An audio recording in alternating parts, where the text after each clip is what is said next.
Welcome to part 16 of Vegas Pro Essentials. Imagine you want to stylize the look of your edit, but you're not entirely sure what you want.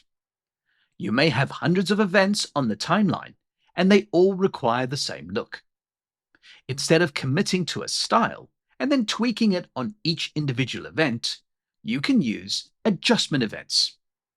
This powerful tool lets you add effects to sections of the timeline in a creative and flexible way. To set the scene, you've edited your events in the timeline and you want to apply a single look across the edit.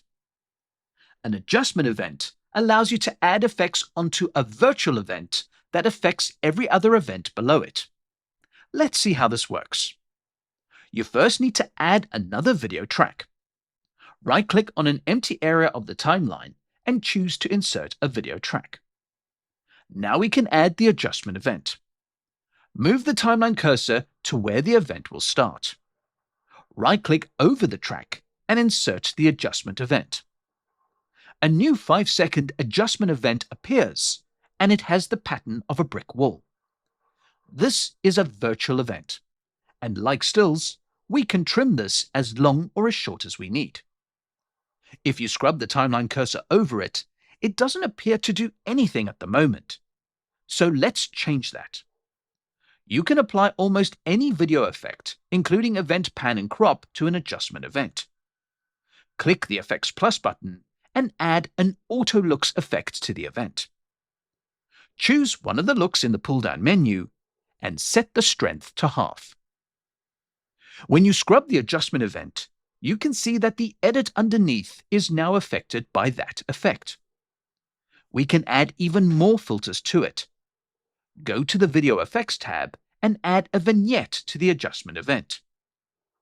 You can create whatever effects chain you want and have it applied to your edit.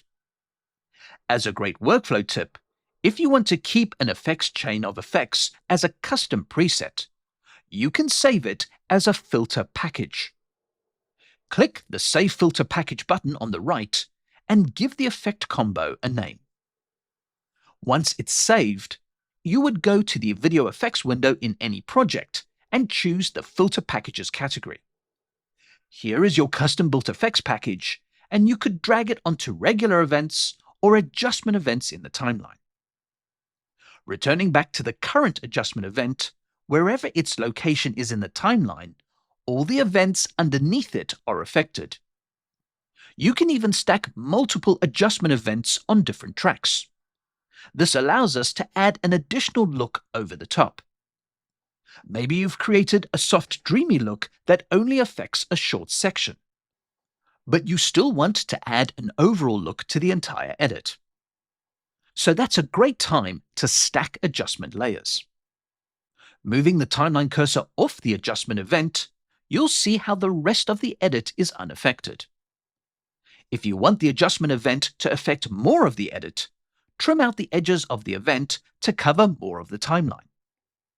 You can carry on editing underneath the adjustment event, and whatever falls under the event will be affected. This flexibility is very useful for experimenting and developing looks and effects. A big point to keep in mind is that since the adjustment event is virtual, it will work with almost all the effects, with the exception of speed or time-based effects. These effects require actual media to work properly. In addition to this, the adjustment event also has opacity controls matching other events. When you drag the opacity widget, this decreases the opacity of the effect, but not the effect's intensity. This is great if you want to mix back to a color effect on a small section. You can also fade effects in and out by dragging the fade cursor on either end of the adjustment event. Finally, one of the most significant parts of this workflow is that you can duplicate the adjustment event, which lets you use your effects at different parts of the edit. Right-click on the event and copy it. Move the timeline cursor to the new starting point and paste the new adjustment event to the timeline. The look is now happening in two separate places and is still fully editable within the context of the timeline. I use this all the time. In the next video, We'll look at reversing, freezing, and speed changes. See you shortly.